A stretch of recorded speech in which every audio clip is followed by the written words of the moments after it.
Is everything going fine so far? Okay. Prof, do you ask why there's so few people? Sorry? Do you ask why the attendance not very good today? Oh, not necessarily. Oh. Just asking. Oh, maybe they have like deadlines also. Okay. Possible.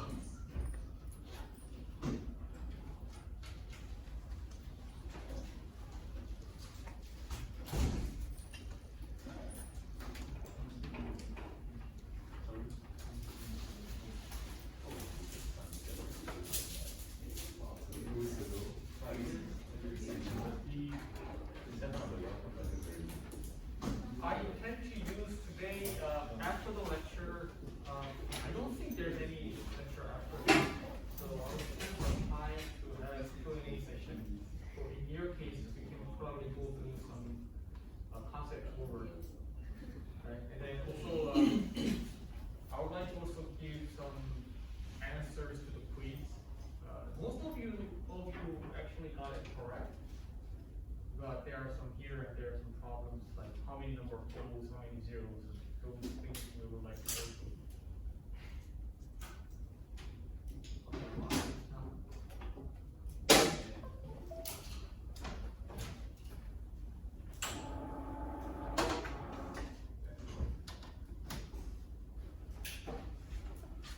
Yes.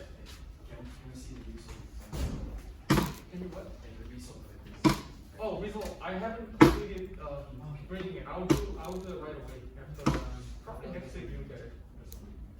And from what it works, next Thursday we will have a quiz. Not quiz, sorry. The tutorial. I have a guest who will be giving a lecture from seminar from 4 to 5. And to save time, I suggest that we just use the same venue that the lecture will be doing, the seminar, which is this level 2. There's another lecture room there. So I'll make an announcement. So let's meet there, and as soon as the lecture finishes the lecture, then we can continue with the tutorial. Right?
For those who came in late, after lecture today, I will have a Q&A session. And as long as the lecture room is not occupied, I can continue carry on. And I will also cover the quiz that we had, see how we can resolve it. You'll be amazed how short it will be. The expected result that I was getting, I was getting the answer that I was expecting is not about deriving these equations. It's about really intuitive way to get the answers. But anyways, even if you have derived it, I'm not going to penalize for that. I'm just saying that you don't need to do that for hand calculation.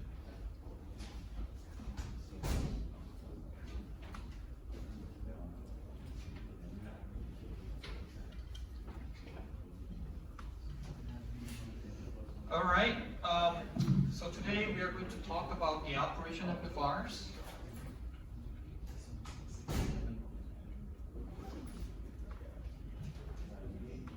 You might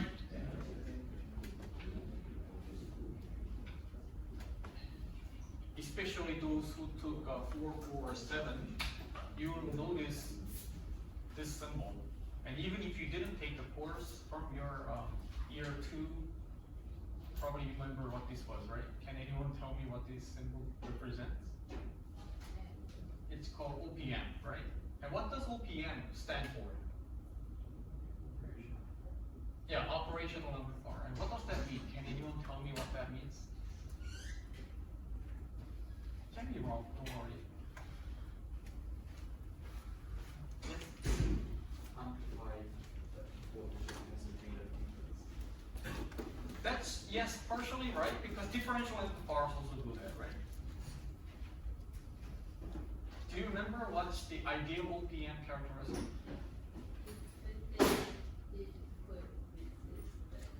Yes, infinite input resistance, that's correct. Infinite gain, that's right.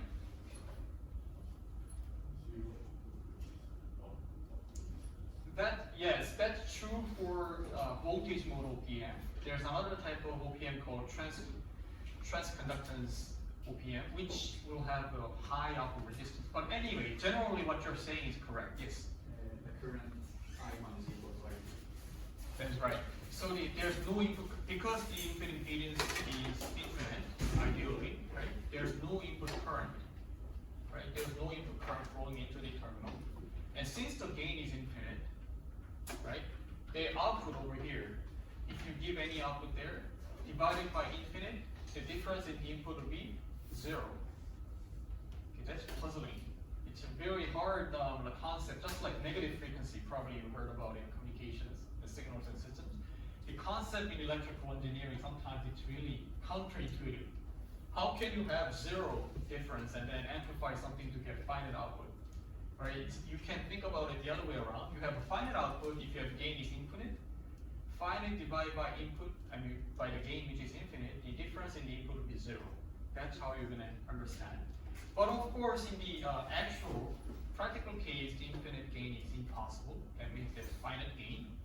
So when we say high gain in the OPM, can anyone give me some ballpark? How high is high?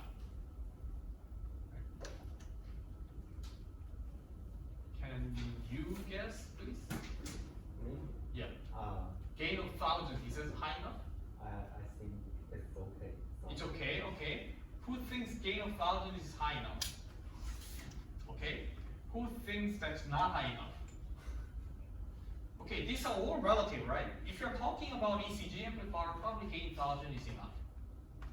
But if you're talking about OPM, typically you're going to use it as a negative feedback amplifier. You're going to configure it in a way that you're going to give some negative feedback, like this. And here, you know that the gain is R2, R1, it's minus R2 over R1. And how do you derive it? Do you remember how you, first of all, do you remember the gain of this OPM with the negative feedback is minus R2 over R1? Do you remember that? How did we derive this? We derived the fact because input impedance is infinite, there's no current flowing into the terminal, so the current flowing in is the same as the current flowing out. So that this third port minus this port divided by R1 is the same as this voltage minus this voltage over R2. And since there's no voltage difference, why? We said the gain is infinite. So AC wise, there's no difference. Again, this is not a DC voltage that is 0, but the AC virtual ground, the same concept we have been always talking about. AC signal wise, this is ground, meaning that flowing in current is the same as flowing current out, with 0 here as a virtual ground. Why virtual ground? Because this is also ground. Alright? That's why we are getting minus R2 over R1. But that has some fundamental assumption. What assumption is it? That's right. First of all, no current is flowing in. And second, how do you know these voltages are the same? Because there are no voltage difference between input. And why is there no voltage difference in the input? Because gain was infinite. Do you remember that? Gain is infinite, that means whatever the voltage you had in the output, divide by input, there's no voltage difference in the input. That's why this was taken as 0. Now, if the gain is not infinite, what happens? This voltage is no longer virtual ground. You will have some voltage over here, which will complicate the analysis. This means for the OPM, The higher the gain, the better you will have, closer to the ideal OPM. And how high is high in OPM?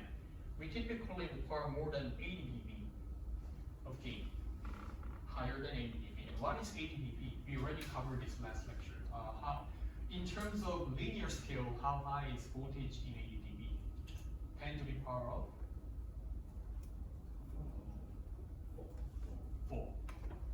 Because 20 dB in voltage was 10 to the power of 1. So that means 80 dB is 4 times that, and 4 times 4 orders of magnitude higher. So that would be 10 to the power of 4. Okay, 10,000. So if you're saying that the voltage mode amplifier, like ECG, 1,000 gain is high enough, but for the OPM, you need to have more than 80 dB. Okay, that already opens. I'm spending some time in the title slide because it's very important to understand why we are doing this, right?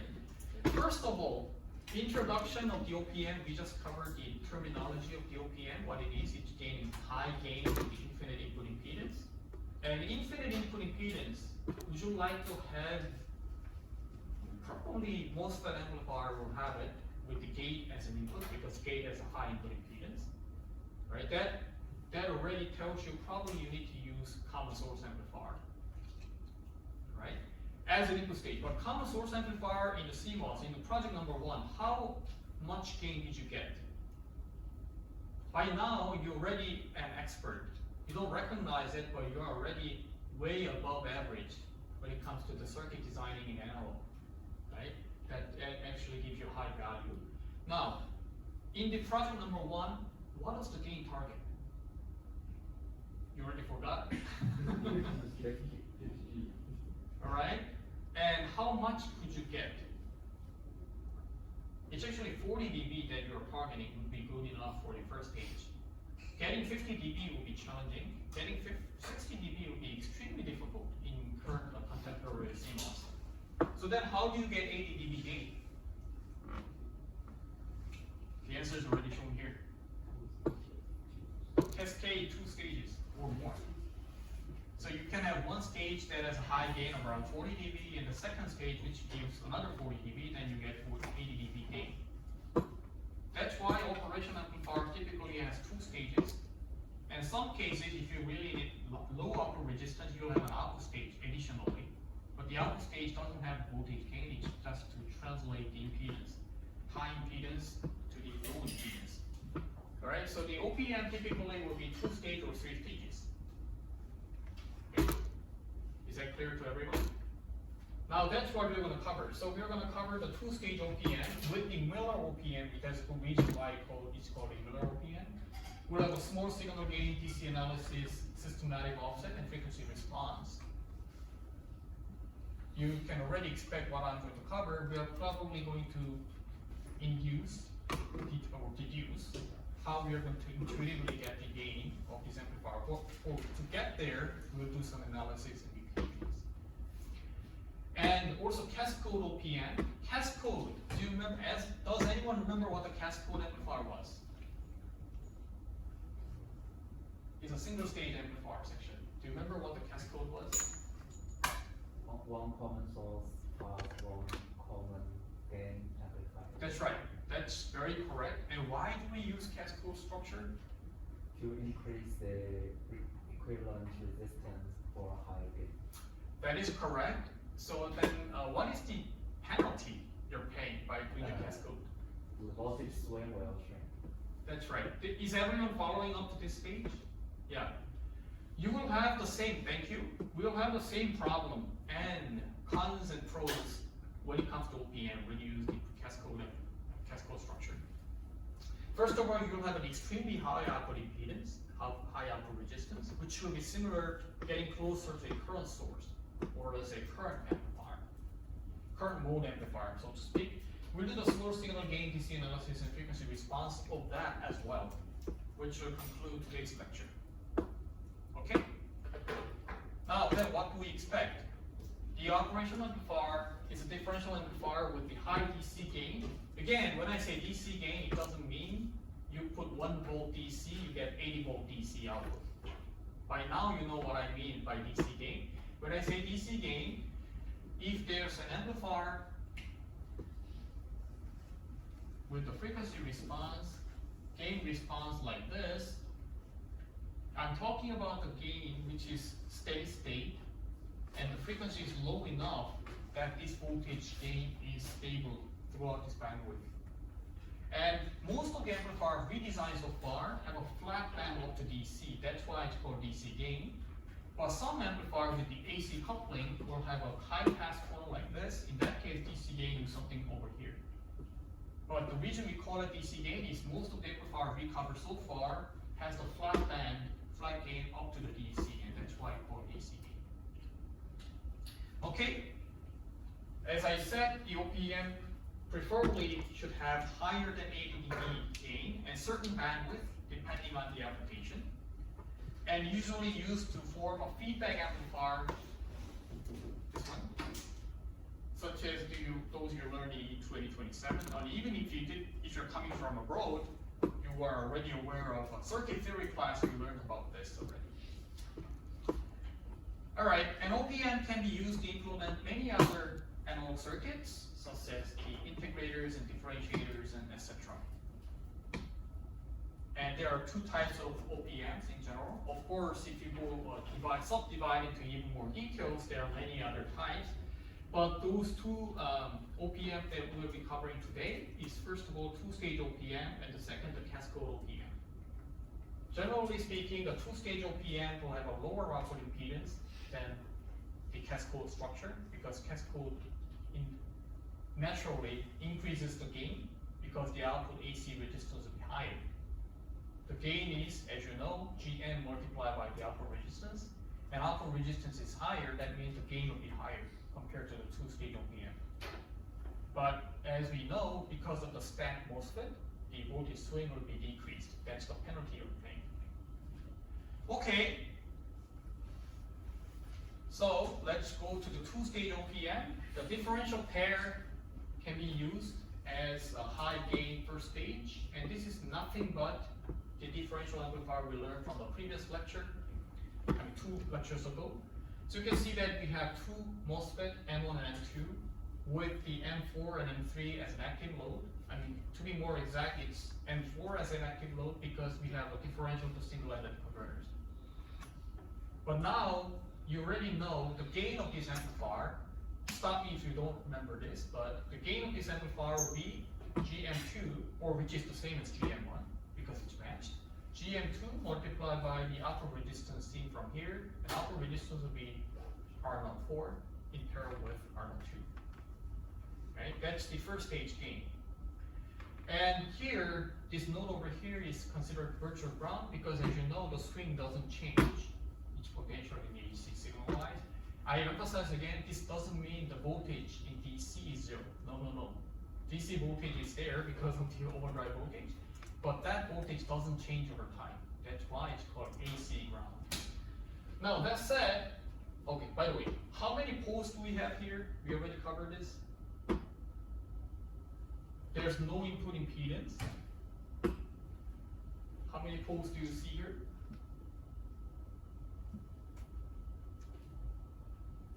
Of course, there's one node here because one signal goes here. There's one pole here, and one pole over here in the output. Right? How many zeros do you see here? This zero, there's one series zero over here, as well as one over here and one over here, but these two are the same frequencies. So probably you will see one zero over here that will be dominating. This zero will be very high in frequency, so it doesn't matter. As far as you can describe it, doesn't matter how many to be exact, you'll have two zeros, one here, right? But this zero will be typically very high in frequency, so you can ignore it. But as far as you describe it correctly, both saying two zeros and one zero will be correct as far as you describe what you know what you're doing there. Okay. Anyways, by doing this differential pair, probably you can get up to 40 dB without an issue, but increasing more than 40 dB will be slightly an issue. You will have a lot of penalty to try to pay with. So that's why we're going to have another stage of an amplifier. And what kind of amplifier is this? you have the PMOS M6 as an amplifying transistor. Can you see that? And is this a voltage follower?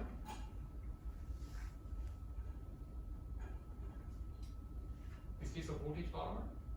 Some of you still make mistakes by gate and there's a source and you feel this is a voltage follower, but no, this is a PMOS.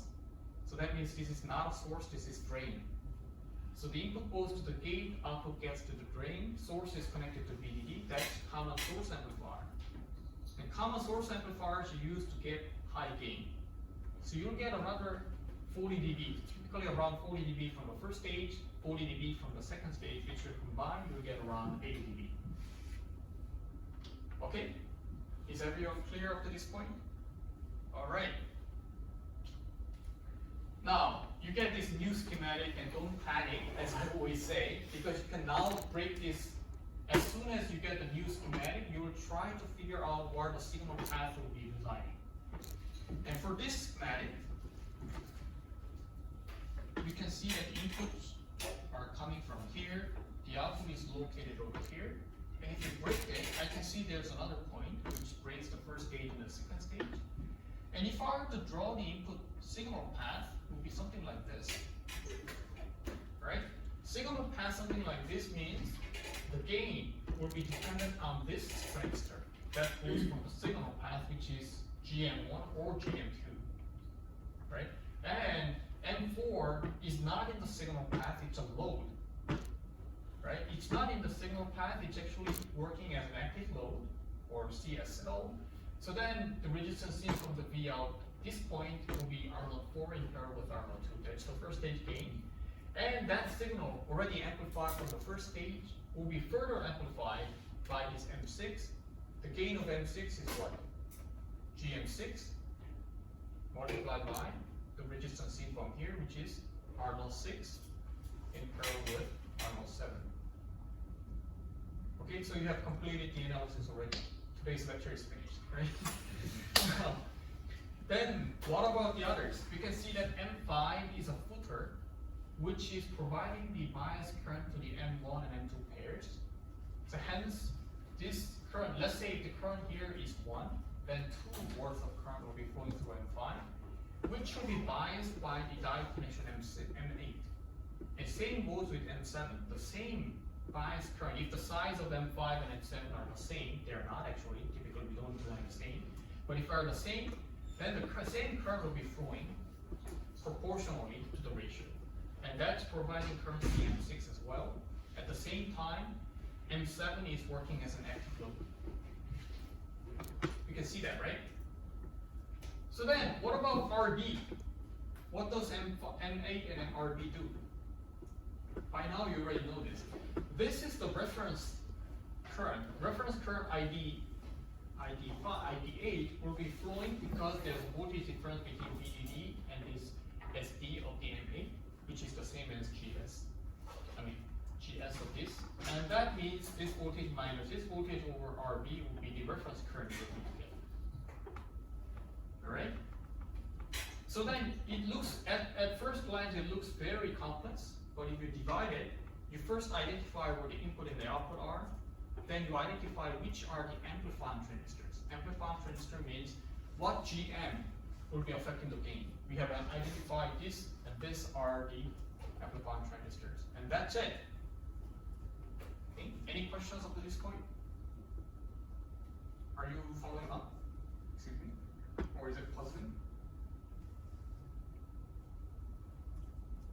Okay, we can do that offline after the lecture. Now, this one is the at-most differential input stage, differential pair with a single stage single-ended output, and this is the PMOS common source stage.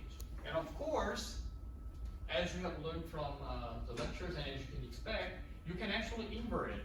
Invert it means that you can get the PMOS pair as an input with the NMOS as an active load in the first stage, followed by NMOS common source stage. That's also totally possible. Okay? And there's a bias circuit on the third stage. Okay, just to summarize, M5 mirrors the current from M8, and so does M7. M7 also mirrors the current from M5 and M8. And it is also a common source stage for the M6, which means that the M6 gain would be GM6 multiplied by this in Arnold 7 in parallel with Arnold 6. Okay, let's move on. And let's now, time for us to look at the small signal gain. Small signal gain. So this one, how do you know this is the amplifier that we are showing in a symbol like this? Is that, let's look at this way.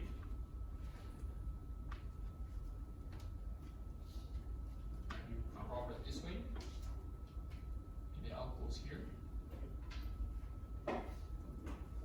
This is basically how it looks like. That's basically what we are looking at. This is the OPM, meaning that this overall two-stage will have 80 dB. Target is 80 dB or higher in voltage gain. All right? So let's look at the small signal gain. The first stage gain is obviously the VO2. VO2 is over here. VO2 divided by the input difference, which is V plus minus V minus, which is minus GM multiplied by R02 in parallel with R04. We already mentioned this multiple times, you already know this. It doesn't change anything if you swap the M2, GM2 with the GM1, because they are matched pairs. Second stage gain is V out divided by V out 2, which is minus GM6 multiplied by R07 in parallel with R06. Because this is the amplifying transistor, this is the load that you're receiving.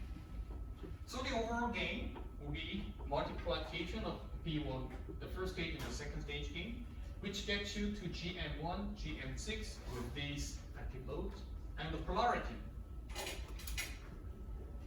What's the polarity from the first stage? This one, plus will come to negative, right? Plus comes to negative, and the negative becomes plus because it's inverted once again. So the overall, the polarity is positive. Okay? Any questions? Okay. The output resistance will be measured from the output port, which you already can see that is R06 in parallel with R07. Very easy up to this point. And let's look at the small signal gain. Oh my god, this is headache. But again, you won't need this for the final exam. This is just for an analysis of how it reaches. But let's recall the GM. How do you calculate GM? It was from the same drain current equation. If I were to give you one equation that is very important for analog design, it's about drain current equation in saturation.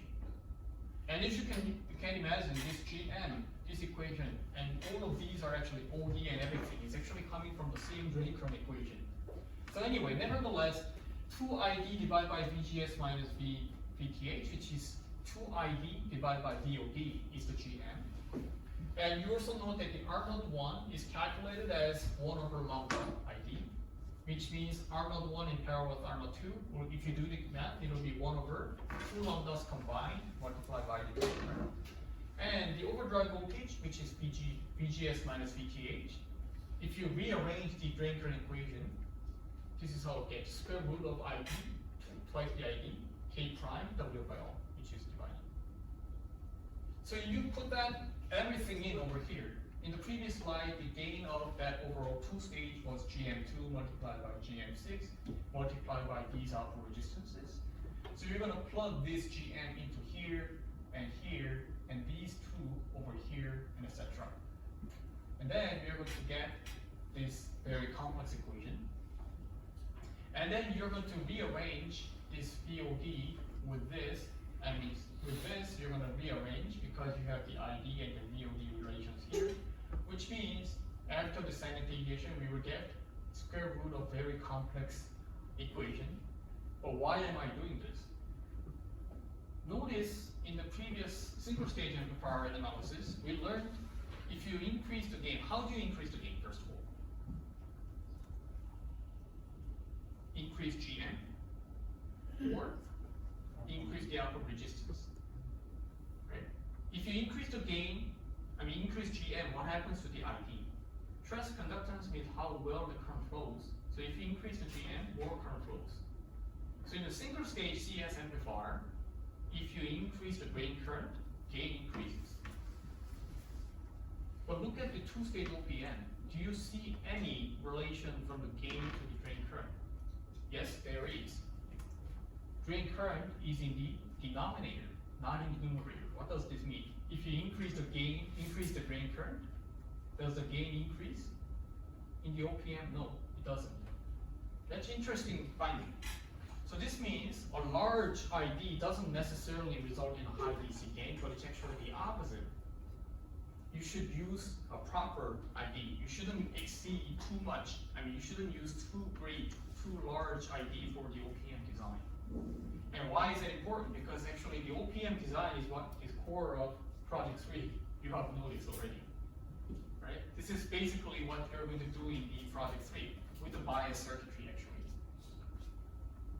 Okay, so that is the AC analysis. Just the conclusion is it's a two-stage amplifier with the first stage differential pair with the differential to single-ended converter and a common source amplifier.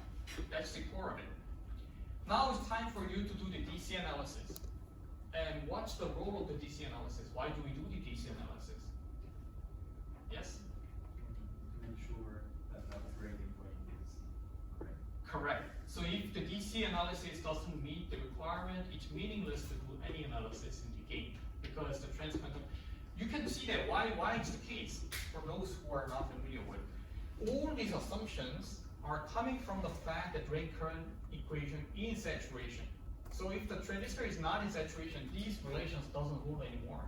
So the entire analysis collapses, right? So that's why we need to make sure that DC analysis gets you to make sure that all the transistors here are in saturation. So how do you do that? Goals for the DC design, that all transistors should be biased properly, so that in saturation region.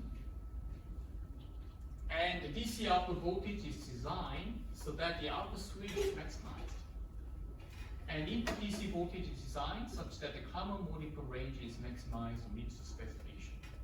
Out of this, what do I mean by output swing maximized is as follows. Okay, you have designed an amplifier. I'll give you a specification. The gain should be 80 dB for the OPM. And you have exceeded the requirement. You got 100 dB gain. That's good. But you might have designed in a way that the output swing is only about 15 millivolt. Meaning that you do have 100 dB gain, but 100 dB gain, you only have output swing of 15 millivolt. Then I wouldn't consider that as a good design. Why is that?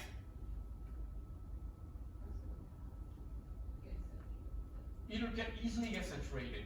So if your output swing is only 15 millivolt with the 100 dB gain, that means your allowed input range is 15 millivolt divided by 100 dB, which is really, really small, right? And most of the input signal they will be dealing with will be already exceeding that input range. That means in the output, even though you have 100 dB gain, you're not going to utilize it because output will be saturated. That's why it's very important that also the swing in the output is maximized. Okay, is everyone following me here? All right. Now, systematic offset should be minimized. It's another thing. So systematic offset for this OPM is quite easy to understand. You have no input difference in plus and minus port, then the output should be half of DC, half of VDD design point.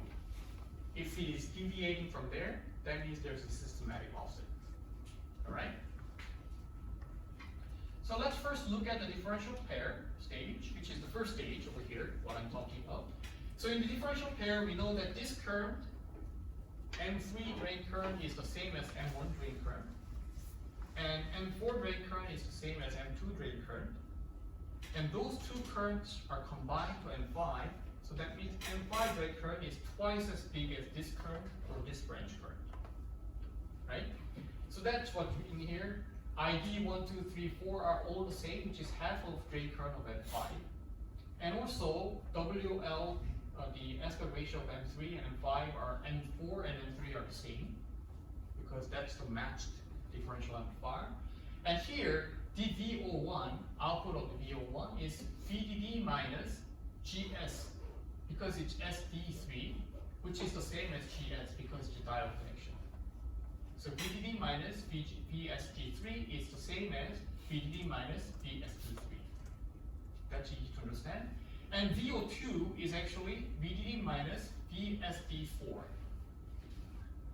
But how do you know what value of VSD4 is? We already covered this from the previous lecture, 2 lectures ago, but does anyone remember?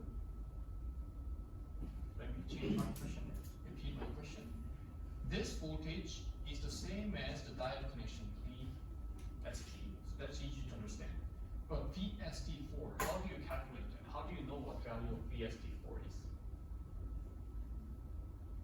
Yes? It's also the VSD3 or VSD3 because we can connect the VO2 to the VO1 virtually. So yeah, to answer, thank you for your answer. What he said was, because these 2 gates are connected, the voltage is the same, that means this voltage is the same as this voltage, and that voltage actually is the same as this voltage as well, because this M3 is diode connected, right? Which is we already covered in the previous lecture. In the differential to single element converter, that's what we did, and it's the same in the current mirror. You remember in the current mirror, we have one diode connected to one side, and the other side is connected over there. And that was actually the case. So that's true. So just to know how that's the case, we know that the drain current of 3 and drain current of 4 are the same because it's the match branch. And if you look at the ID3, that will be the drain current equation with the aspiration of 3 with the VSG minus VTP squared with the body effect. Now, MD4, I mean, with the channel length modulations. And we have the MD4, which is the same as VSG4 with the channel length modulation. But here, it's SD3, which is the same as SG3. SG3 and then SD3 are the same because it's diode connected. Here, we don't know what the VSG3 is, so you cannot equate the VSD4 as SG4 yet. So you just leave it as VSD4. All right? And then what we'll do is that we'll equate these two, which you'll find that VSD4 is the same as VSG3, which is the same as VSD3. So this is what he said. Actually, these two are the same, which means by right, the VO1 and VO2 level will be the same if there's no input difference in the input. Okay, that's what we're going to conclude. Up to here, is everyone clear? All right.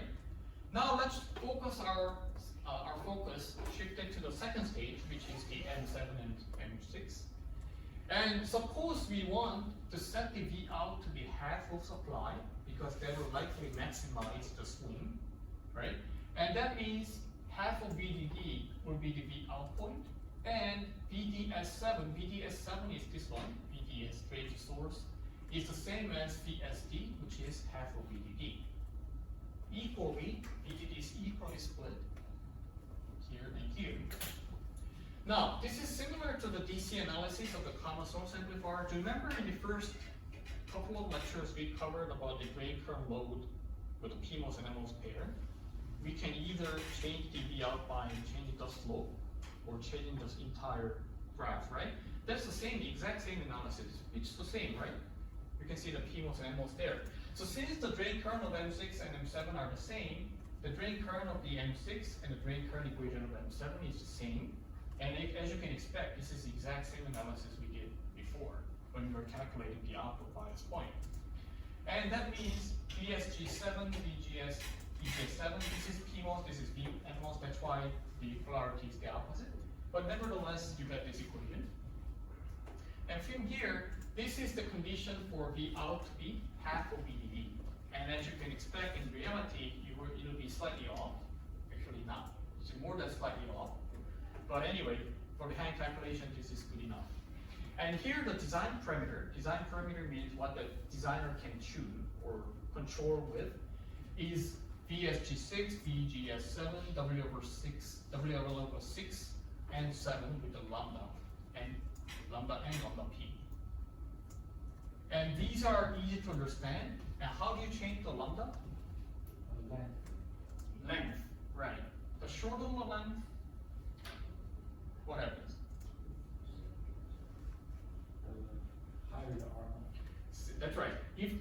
So you have to understand this way. Conceptually, the shorter the length, the effect of changing the length, channel length will be higher. The same length of change over here, without the smaller length, the effect will be higher. That means the slope becomes steeper like this. Slope becomes steeper means the output resistance actually drops, right? Because the ideal load curve looks flat, and the steeper it becomes, the more it deviates from the ideal transistor load curve. That's how you're going to understand it, all right? So that's how you're going to control the lambda. Even with the same WL, by shrinking or increasing the absolute lambda value, you can play with the lambda. Okay. Now remember that we can tune the VGS or lambda with the length to tune the DC output voltage. We learned that from the project number 1, by the way. Right. Now the last topic for this first stage will be the systematic offset, and this was sub-project number 2, systematic offset. How do you calculate the systematic offset? I intentionally gave you 2 easier versions so that you don't have to worry about half of VDD. But typically for OPM, your output should be targeted towards the half of VDD as a DC bias point, so that you have swing both plus and minus of the same margin. So if your input, there's no difference in input, and your output, let's say VDD was 2 volt, then your expected output would be 1 volt. But if your output was 1.1 volt, that means there's an offset of 0.1 volt. That's how you're going to calculate in the OPM. So here, that's how you're going to see that. But if there is a difference in the VGS, I mean VSG of 6, so now let's look at the systematic. If there's no systematic offset, it means that the output of 1 and output 2 voltage are the same, and the V out over here will be half of VDD. So that means when the VD, difference in the V input and output are, I mean, 2 input pairs are the same, I mean there is no input difference, then the output should be half of VDD. That is the definition of the systematic offset 0. And you need to have a very proper VSG value so that the output value would be half of VDD when there's no input difference, right? And meanwhile, VSG is what? It's the same as VSD of 4. I repeat.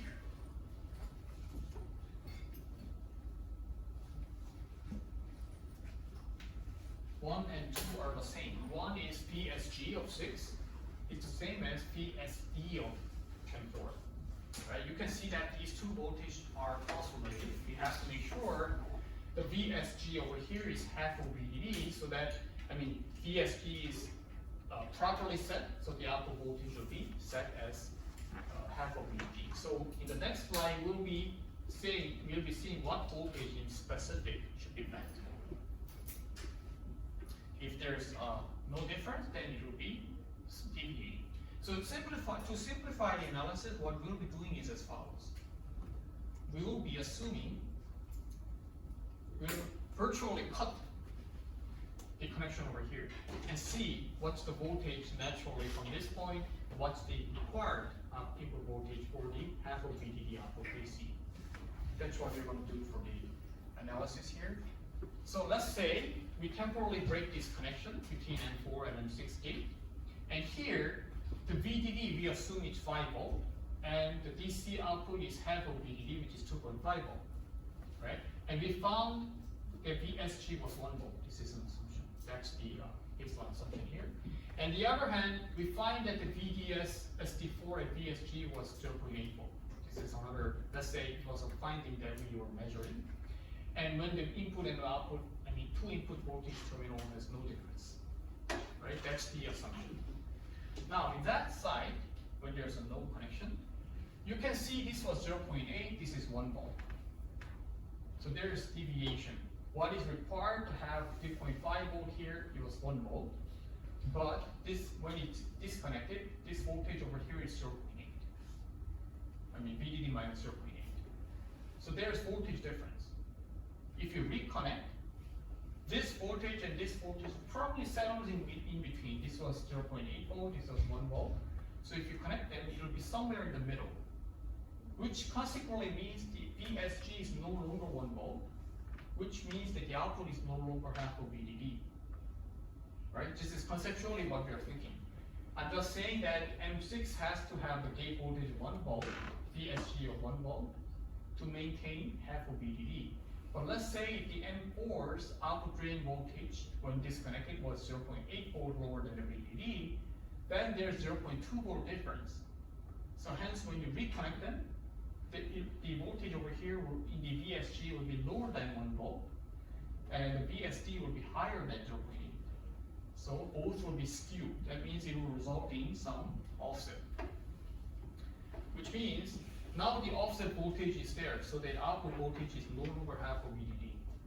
And this is actually what is going to happen if you design the amplifier. This will likely happen.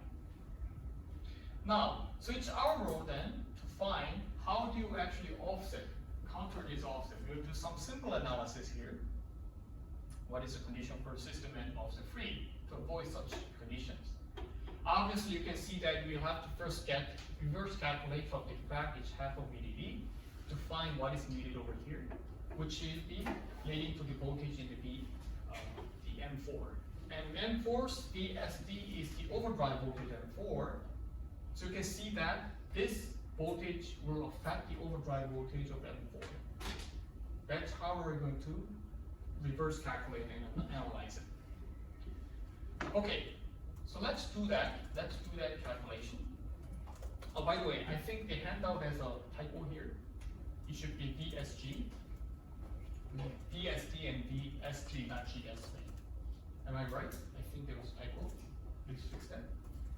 So the condition to make the systematic offset free is to make sure this voltage is the same as the overdrive voltage of M4. Are you getting up to this point? I repeat, this voltage has to be the same as the M4 over here.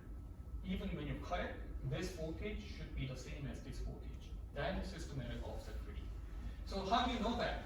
We know that the overdrive voltage of SG6, this is not the overdrive voltage, but this is coming from the drain current equation. VSG3 is over here, which is the VSD3, the same because it's direct connection, is from the drain current equation looks like this, and VSG6 is looking like this. Where do I get this equation from? Please do not memorize it. This is actually from the drain current equation in the saturation region. And we have the design parameters. We need to make sure these two are matching, of course. So then if you do that, you will find that these two relation means the drain current ratio of 6 and 3 should be the same of the ratio of 6 and 3 as well. Or you can have the other way around, where the drain current of M3, let's look at here carefully. M3 drain current is half of M5 drain current, because the same drain current will be merged in M5, right? So this means half of drain current in M5, which is the same as drain current of M3, should be the relation here, which means twice the drain current of M6 divided by drain current of M5 is the ratio of these two. Okay? Are you following up to this one?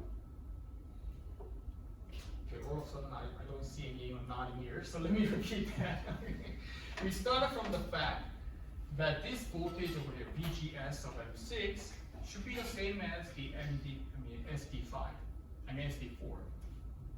And what I'd like to emphasize here is, if you connect it, of course this voltage and this voltage are the same. But what I'm trying to find out is, even when you disconnect it, there's a voltage required here, and there's a voltage by nature, the drain, the overdrive voltage here, which should also match. That's what the analysis I'm doing here. So how do you make sure the VSD, overdrive voltage, is actually matching the required VSG of 6 over here? That's the analysis here. To make sure, for that, we need to have the VSG3. VSG3 is the same as VSD3, which is the same as VSD4.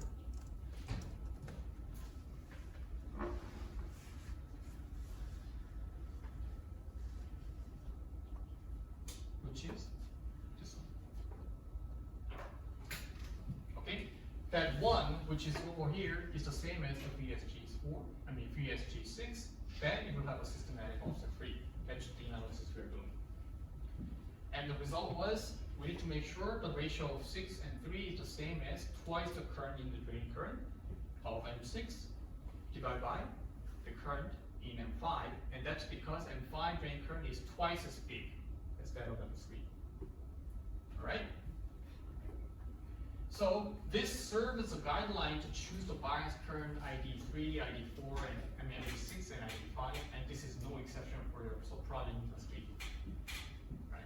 So you can probably refer to this as a reference point.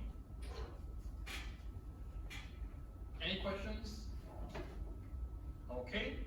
Now, can anyone tell me the difference between this schematic and this schematic? You might think this is strangely familiar with something that you have seen. Okay, there's a good reason for it. But anyways, don't panic, and you'll see that M1 and M2 are the signal input, and you can imagine these are the amplifying transistors for the first stage. Right? I repeat this a million times, but I'll do it once again. The gain of the first stage is either GM1 or GM2, which are the same, multiplied by R02 in parallel with R04. And that's the first stage gain. Second stage gain is the common source in M6, so it's GM6 multiplied by R07 in parallel with R06. Just multiply these two. So this is actually dual of the previous slide, OPM. The only difference is now we are flipping it. Instead of using the NMOS pair, we are using PMOS as a pair, in pair. And instead of using the common source in the second stage with the PMOS, we are using NMOS common source. That's the only difference. Okay, is everyone following? All right. One thing that's actually different, however, is that the substrate of PMOS is connected to the source, so there's no body effect in this in comparison. I'm talking about here. These two, there's no body effect. That's the only difference. Okay, so let's move on to the example 37.1. As always, I want you to actually try this out before coming to the tutorial next week. In the two-stage OPM below, the drain current ID7 is 100 microamps. This is 100 microamp. VDD was 5 volt. W over L of 1, 2, 5, 1, 2, 5, 6, and 7 are 300. And W over L of 3 and 4, which the current source as a load for M1 and M2 pair, is half of that. And the K prime of N and K prime of P are shown as here with the 1 to 3 ratio. Threshold voltage of NMOS and PMOS are 0.8 volt. You can imagine this is old process or thick oxide either. And the lambda of N and lambda of P is given like this. Ignore the body effect. Okay, good. Now, find the voltage gain of the OPM, and does this OPM have a systematic offset? How do you approach this?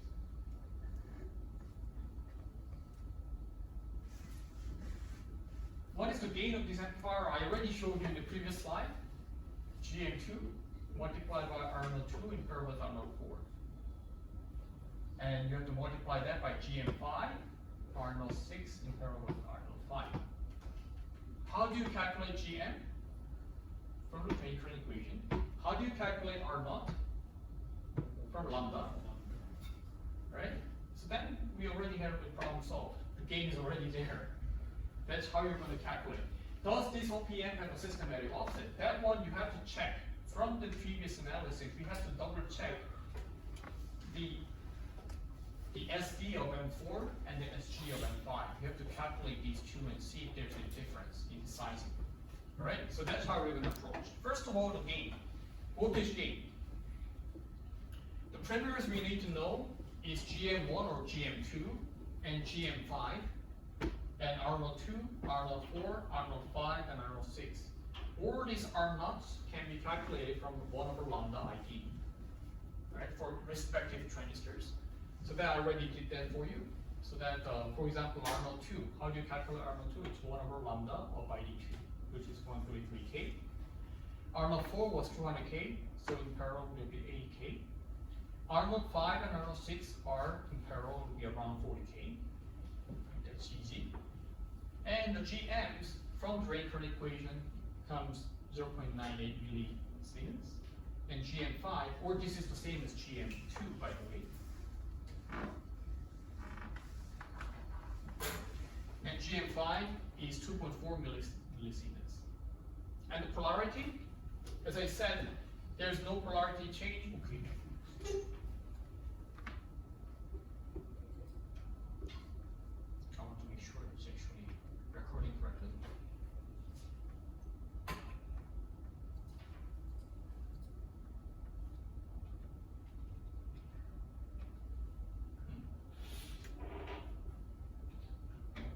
Anyways, so with that, the gain would be, if you just multiply everything together, that's roughly 8 to the power of 10 to the power of 3. And that's not quite 80 dB, but close enough, 77.5 dB. Right? That I would say I would consider that as high enough gain. And the second question we were asking was, is there a systematic offset? How do you know? Is to pay attention to this VCS and VSD, which is the overall voltage before. Make sure those are the same.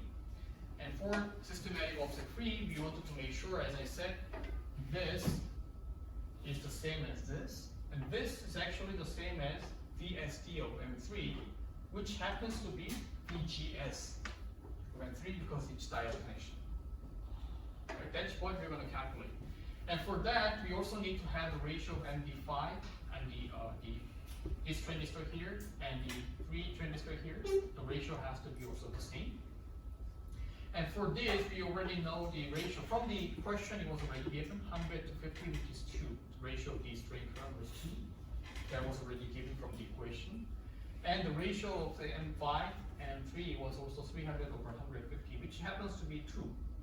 So these two are the same, so there's no systematic offset. Okay? Sounds good. Any questions? Yes? Prof, how do we know ID5? Oh, ID5, that's a very interesting question. So from here, we know that, how do you know that the sizing over here? So for example, if the M3 and M6 have the same size, of course here we have the size given. M6 was 300, M3 and 4 was what? Oh. Yeah, it's 300, so you can know the ratio. M7 was 300, M6 was 300 as well. So you can see that, imagine these two are having the same current. Which means the ratio, the current ratio of this one and this one is different. Is it because of the current mirror? Yes, that's right. And I only need to care about the dimension, aspect ratio of M7 and M6. M6 and M7 is the ratio that you have to watch out. Right. Yeah. And that will determine the ratio of current. Right. Also, you need to make sure this ratio, this current is twice as large as this. This is very important. And that's because of the symmetry. That's symmetry. So this current will be split into these two. Hence, if you look at this current and this current, that will be twice different. Okay. So that solves the problem up to the OPM in the voltage mode. And if you recall my comment from the beginning, we have seen up to this point. We are also going to look at the telescopic or the cascode structure type of the OPM. Right? What do I mean by that? If you look at this schematic, this is strangely familiar with what we learned before. Right? And when do you use this type of transistor amplifier? First of all, what's the gain of this amplifier without looking into this slide? You identify the input and output. Input comes to the M1's gate. Output is from the drain of M2.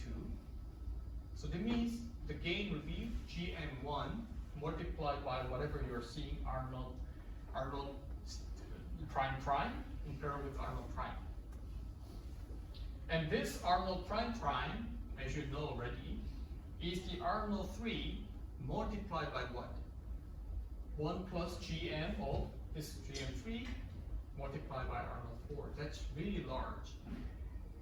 And so is the same here. R0 prime over here is, instead of just R02, that R02 will be multiplied by GM2 multiplied by R01 plus 1.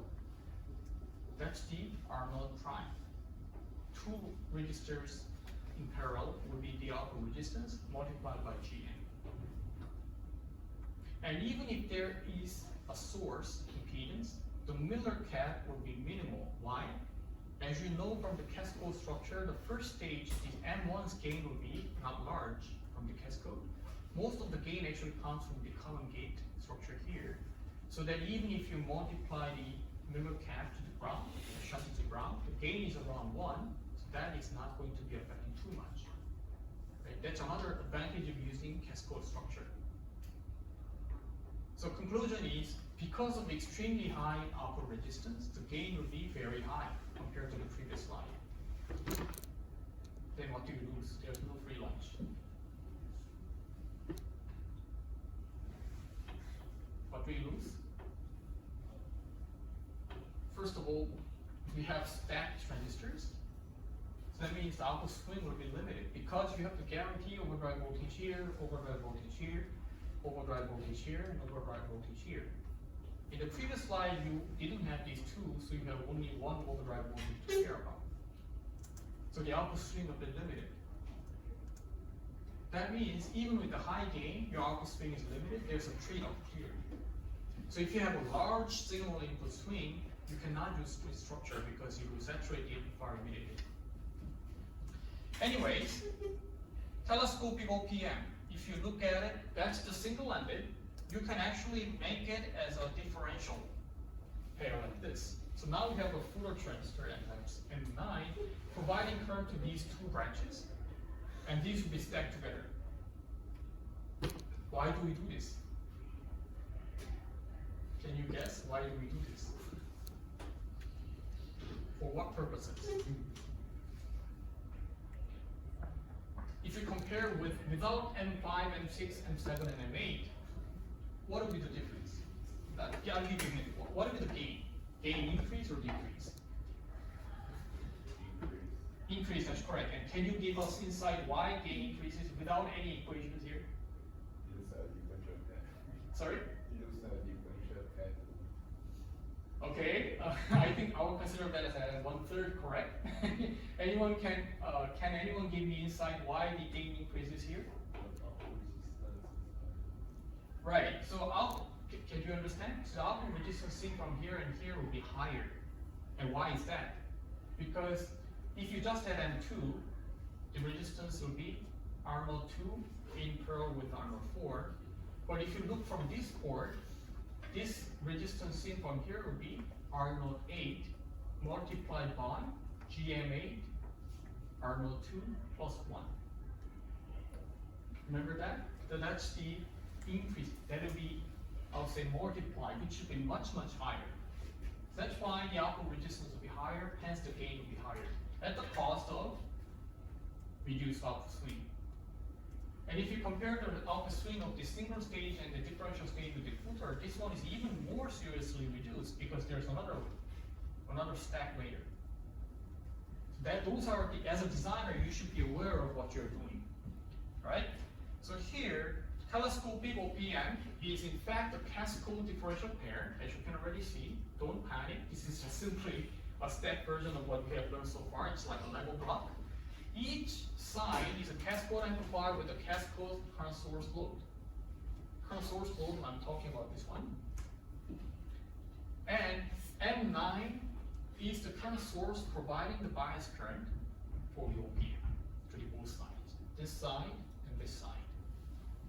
Okay, you have achieved successfully. Oh, why? We are getting a high gain. And what are the potential problems outside the fact that we have a reduced swing? We have a bigger problem. I think you've answered too many times. Can I reserve you for someone else and see if no correct answers are given on last again? Can anyone in the back of the room let me know, by looking and inspecting at this schematic, what are the problems that you're facing? Okay, let's say I'm the manager, and then you came up with design. What are the potential pitfalls that I'll be pointing out? Sorry? That is correct, and can you tell me why it's more expensive? That may be true or false, because depending on in the analog, in digital circuits, the more transistors you see, that's linearly increasing the area. But in analog, as you know, the aspect ratio can be very big. So even with one transistor to aspect ratio of, let's say, 1,000, we'll be having more area than two transistors with aspect ratio of just 10. So it's not actually that linear in the analog. But apart from that, there are some problems. It's a lot of bias. Correct. You have VB3, VB2, and VB1. Uh-oh, how do you generate that? In the simulation, you can just give a DC source. But when you buy the cell phone, do you have like separate battery? Oh, I have one battery for the VB3, you have another battery for VB2. That's not going to happen, right? So you have to somehow generate the VB3, VB2, and VB1. And do you remember how we generated that? In the lecture, we also had, probably you remember, not the details, but remember we covered something about generating these internal bias points, right? That's how we're going to, you have to have a bias generators for the VB3, VB2, and VB1. Okay, you can get away from that by having the single-ended differential to single-ended converters to have a diode connection as well. But it doesn't deny the fact that the output soon will be reduced. Those are the price tag you will be paying for this. And here we go. VB1 to VB3 provide proper DC bias for M3 to M8, and it's a lot easier said than done. Making this bias circuit is another factor. And by the way, we'll have a dedicated lecture, second from the last, about the bias current generation. We'll be also having another lecture for that. Okay, so let's look at the small signal gain. Now what we are going to do is, instead of having M3 with another VB1, by the way, it's not all, we also have a VB. And to generate the VB, I can have another term here, like this. So again, you were given, let's say you were given this schematic. Your goal is to identify where the inputs are. Input is M1 and M2. And the output goes here, so the output resistance is something from here in parallel with this. And you can see that M9 and M10 is providing current. It's a bias circuit. Then it's half done, already half done, right? And the RB is providing the reference current. So the small signal gain for this starts from the fact that since two branches are symmetrical and matched, we can just use the half circuit to do the analysis. And the S shown in the slide is here, is for virtual ground. So the differential gain is, we did it multiple times, is GM2 multiplied by this, equal with this, whereby this is M6, R06, or where is it? Here, R06 multiplied by R04 multiplied by GM6 plus 1. And in parallel with this resistance, which is R08 multiplied by GM8 R02 plus 1. You can see this is much greater than just R08. That's what I'm talking about. Right? And single-ended gain would be half of differential gain, meaning that if you just sample the output from one of these branches, that will be half of the differential gain, which is the same as the differential amplifiers. So then the differential output resistance would be, differential output resistance means you look at this port and this port and combine, that output in the differential manner will be seeing at is twice of what you're seeing here, single-ended, and that's whatever you're getting. It's very, very high. Okay, then before I move on, can anyone tell me what are, we already learned this by the way. If you think about the voltage amplifier,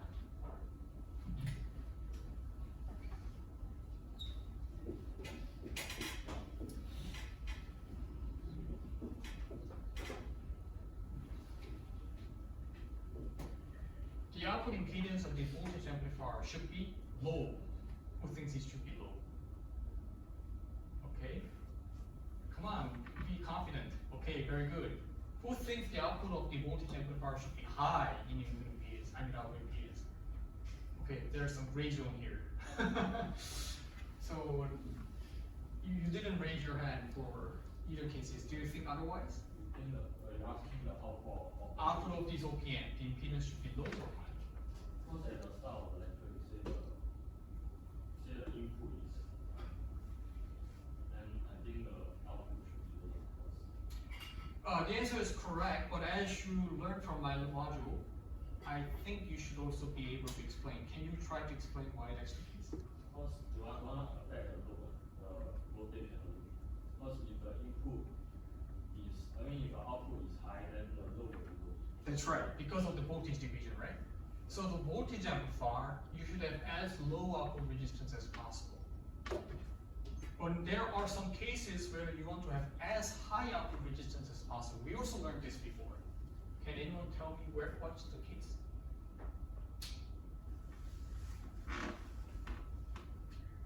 The hint is when you learned about the current source.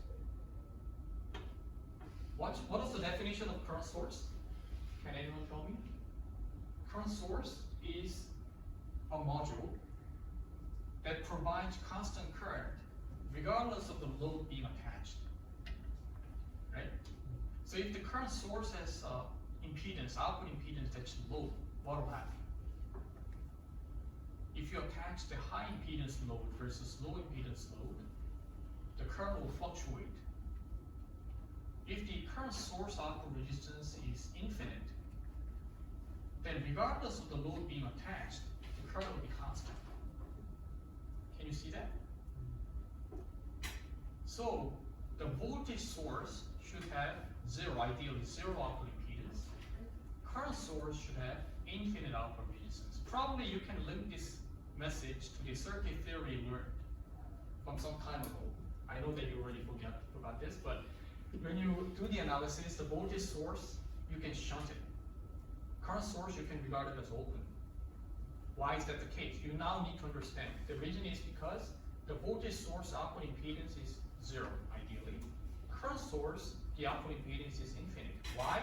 Because regardless of whatever current load you're going to attach, you are delivering a constant current.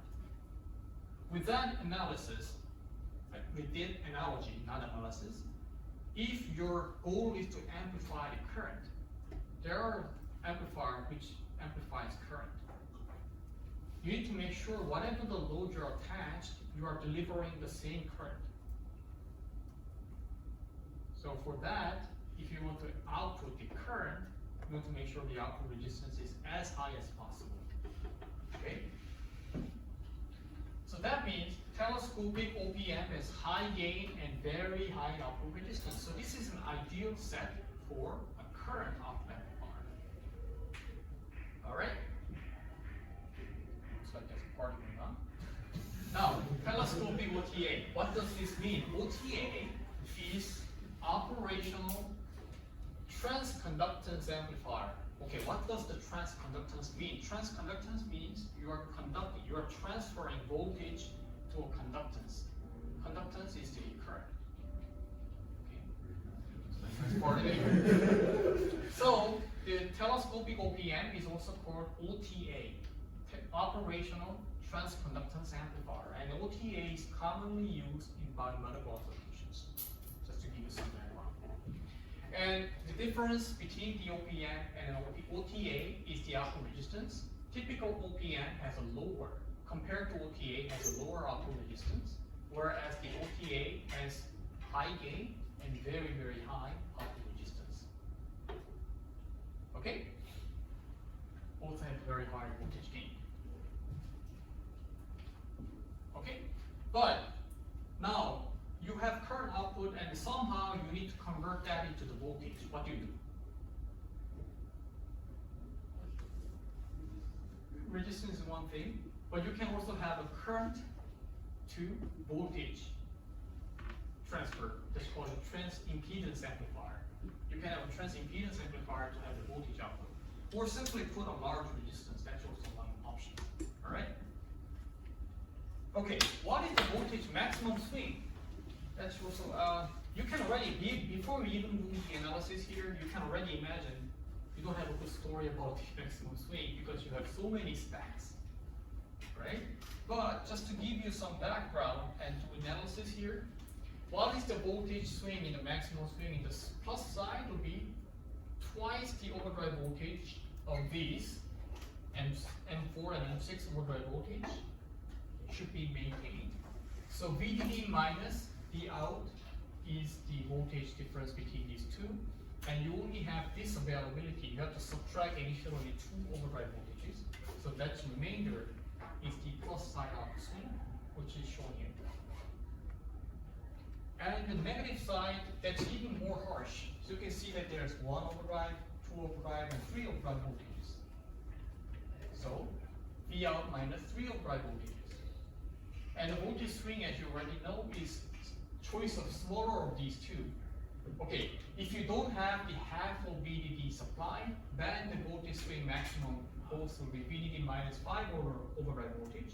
But in fact, in reality, it will be even smaller because you have 3 overdrive voltage has to be subtracted from half of VDD. We have 2 overdrive voltage subtracted from the upper side. So the real output swing, assuming you have half of VDD in the output DC, is actually half of VDD minus 3 overdrive voltages, because minimum of these two.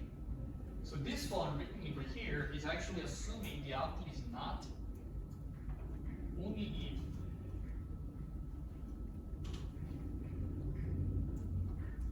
if it's not half of VDD. But if the condition is that the output should be half of VDD, then the swing maximum to the plus side cannot be utilized because you already hit the limit with the VL minus 3 overdrive. Okay, is that clear? All right. Okay, for the maximum swing, we also need to note that the bias voltage should be designed such that M3 all the way to MH should be all in saturation. And forget about these equations. How do you know if these transistors are in saturation? Let's say for the NMOS. If the gate voltage is lower than the drain, you're in saturation. If the gate voltage is higher than the drain, the difference should be no more than the threshold. That's what you see here. Right? You just do the math, you get these conditions. But this is just for the reference. For the design phase in the cadence, you don't have time for calculating these, and it's not helpful. Just to check the gate voltage and the drain voltage. Make sure the gate voltage is lower than the drain voltage, or if gate is higher, difference is no more than threshold difference. For the NMOS case. PMOS is the opposite. Alright? Any questions over here? You can see that throughout this lecture, throughout this semester, the message is repeated over and over and over again, right? If I were to choose 2 keywords, one is about saturation, determining transistor saturation. Second thing is about the drain current equation. Everything else is actually derived from those conditions, except for the frequency response, which we're also covering. Right? Okay, you can also do one trick. Okay, here we need to have VB1, VB2, and VB3. Generating those will be a headache. One option we have is to connect the diode connection here to provide automatically the bias point, which is diode connection over there. And this happens to be the same as the differential to single-ended converters. Right? So the analysis tends to be similar to that as well. Let's look at it. So it is called cascode differential to single-ended converter, because if you just eliminate M5 and M6, that's just simply a cascode. Without the cascode, that's differential to single-ended converter. But with the introduction of additional stage here, it's called a cascode differential to single-ended converters. And here, you can see that the gain is still the similar of GM2 multiplied by the R0.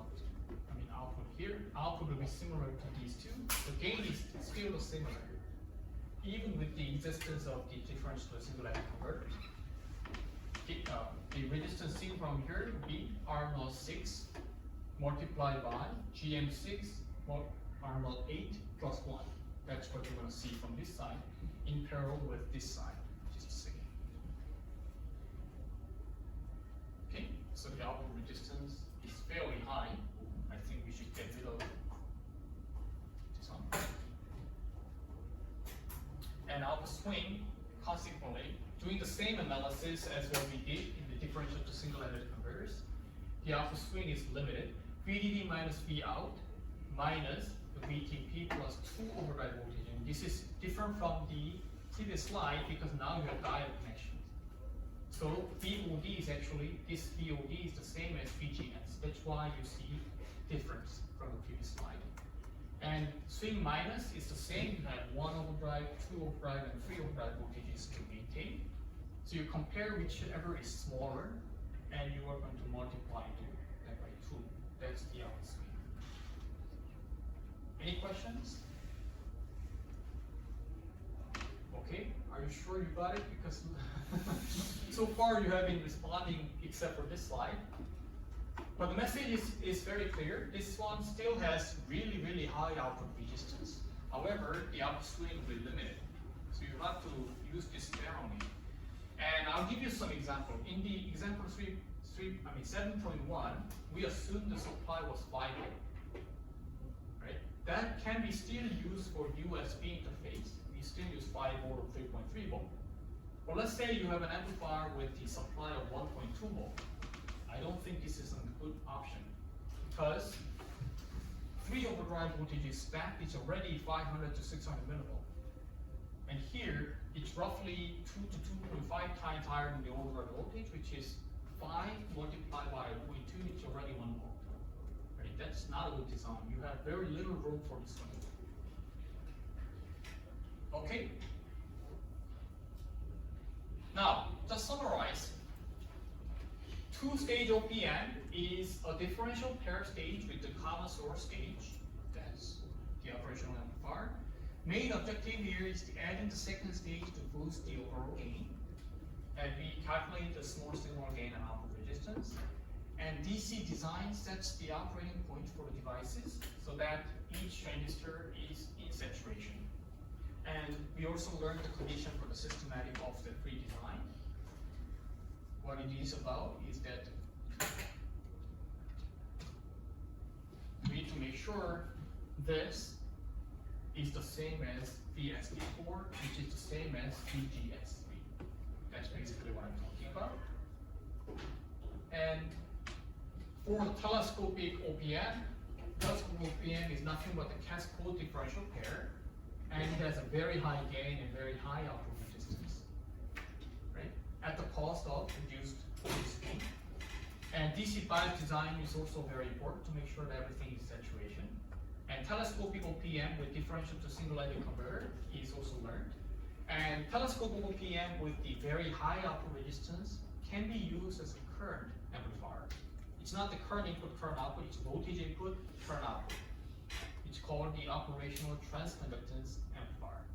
Again, the transconductance means you are transferring voltage to the conductance. That's transconductance. The opposite, dual of that is transimpedance. You have the current, which should be converted into the voltage. So that those are two types of OPMs. Any questions so far? Right. I'll come back to this initial discussion here. The OPM is the symbol that we see from the triangle like this. Typically, the ideal OPM has infinite gain.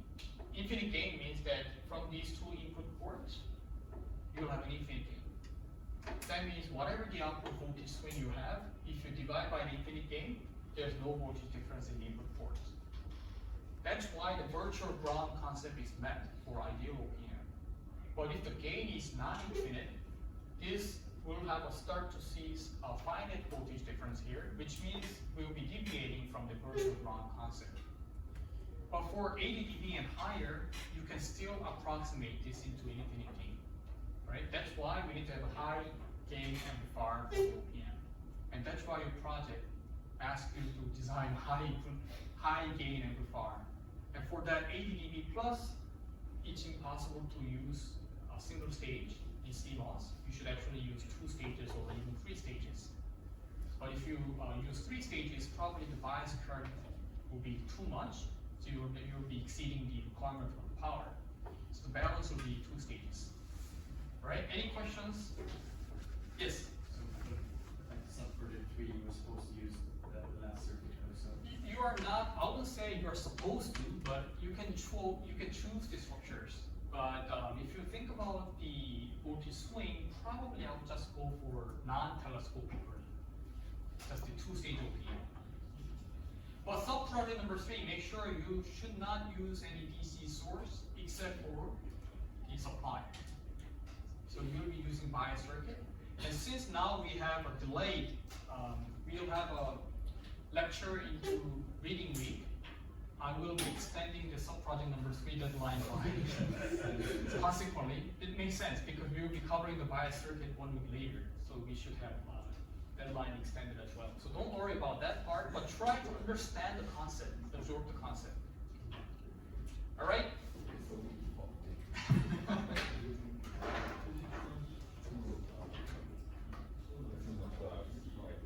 So, my suggestion is as follows. Try not to defer designing the circuit until week 14. That's not a good idea. Rather, try to do except for the bias circuit, you can do everything. Even the bias circuit, with the knowledge we learned, for example, the current years, you can already design that part. So please try not to defer this until the last moment. I'm telling you, that'll be blueprint for disaster. Okay, before we finish, I would like to cover the quiz. I know that many of you are very interested in. Yeah, cover the quiz. What does it mean? Oh, do you have a lecture after this? Oh, please. Okay, let's have a 5-minute break.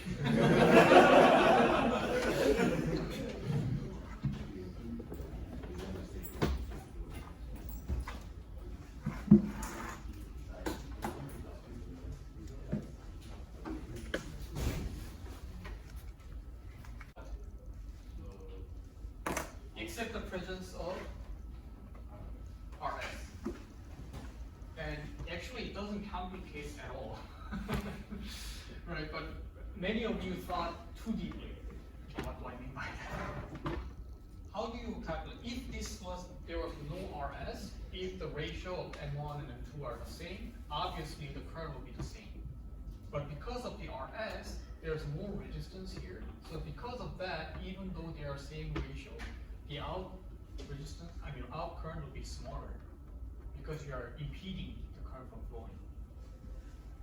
That's why actually you see 1/10 of current flowing from here. Then how do you then calculate this?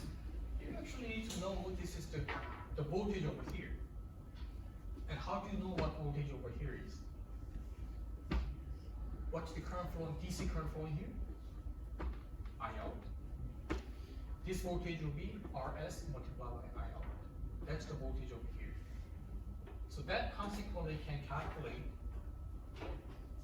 these two should be the same as VGS1. So instead, if there's no current here, the VSD is the same as VGS1. But because of the presence of here, the entire voltage, which is this voltage plus the VSD2, VDS, is the same as VGS1. That's the only addition. Is everyone following? I repeat, if there's no RS, then the analysis will be quite simple. The VGS1, which is VDS1, VGS1 the same because it's audio connection. Without this, is the same as VSD, VDS of 2. But because of the presence of RS, this voltage, which is the same as VGS1, is voltage drop across this entire structure, which is VDS2 plus I out RS. Okay, that's the only difference. So now, find the value of R. How do you calculate that? It's actually the same as what we did, except that the single portion of ID. So the VGS1 is again from the drain current equation. You can get it with the threshold voltage. And I gave you the K prime in the quiz. My intention was initially just to give you like this. That's it.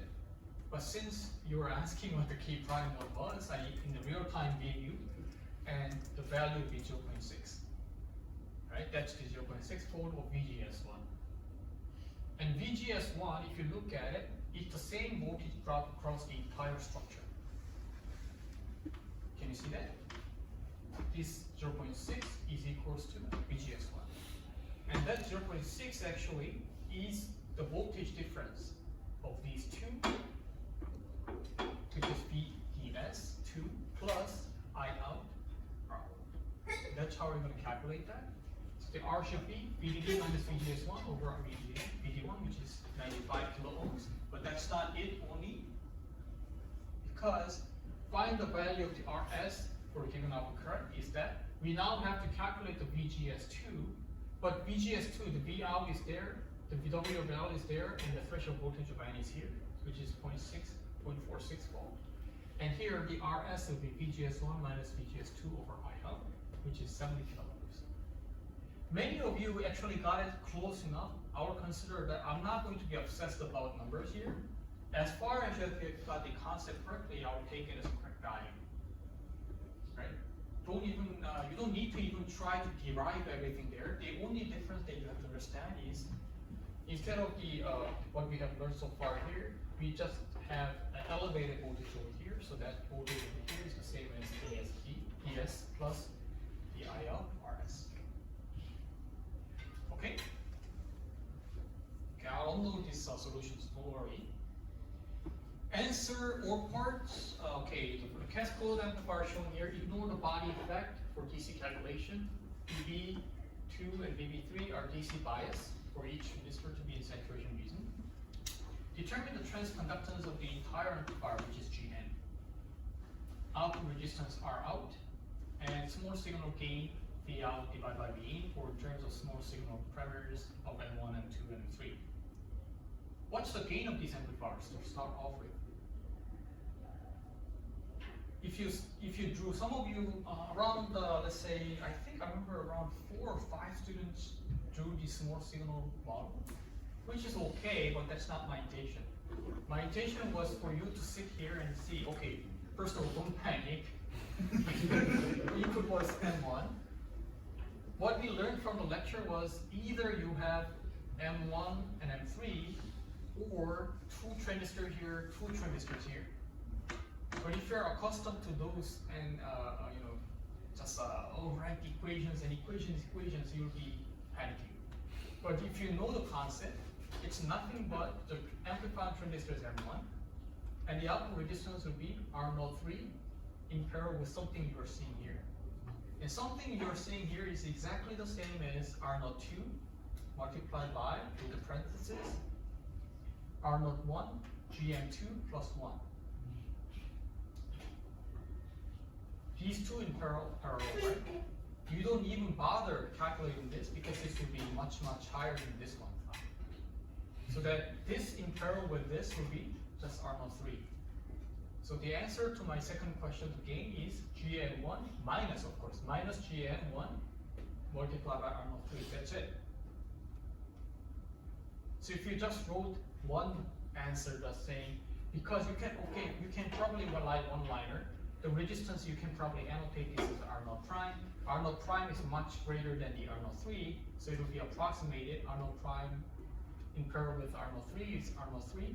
So the gain is hence GN1 R03 with a minus on it. Okay, is everyone following? Are you sure? Okay, if I replace this with a resistor, can you solve it? What's the output resistance?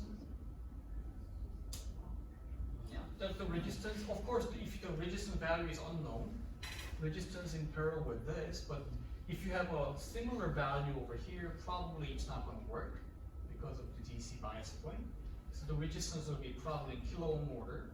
So the answer is GM multiplied by the resistance with the minus sign.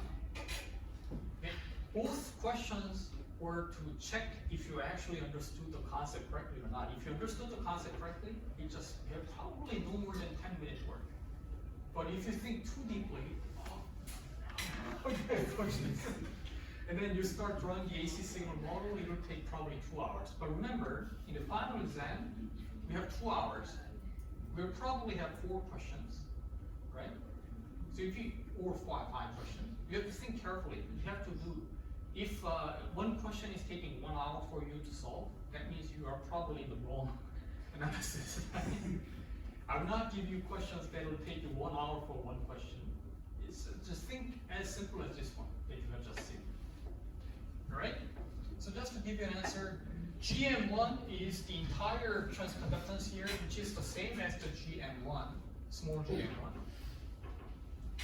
And the R out, as I said, is similar to R out 3, R out 3. Hence the gate is minus GM1, R out 3. That's it. Right? So this is why I said I'm not expecting you to take more than 15 minutes, but many of you actually took it too seriously. And okay, last one we need to think about it. How many poles do we have? Okay, I see you coming back.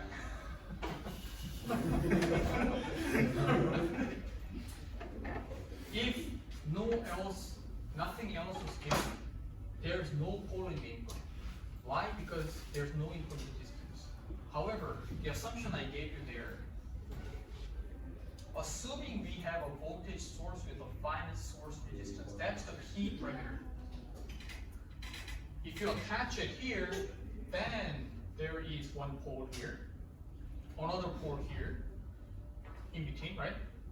You follow the signal, and wherever you see the resistance, there is a node, right? Each node will have a node associated with the poles. One node here, one node here, one node here. 3 poles. It's as easy as that. If you have many stacked transistors here, you don't calculate those nodes because that's not in the signal path. In the signal path, you have one node, 3 poles. How many zeros? 0 is when you have a pair of capacitors. It's only here. 1 0. 3 poles and 1 0. Okay? I don't expect it take more than 2 minutes to probably actually it should be within 15 seconds that you run into oh there are 3 poles and 1 0. Okay, any questions so far? Okay, as I said, even if you did the analysis more deeply, you're not going to be penalized. But my intention of you is not to derive the equations here, but just to understand the concept correctly and reflect that. All right?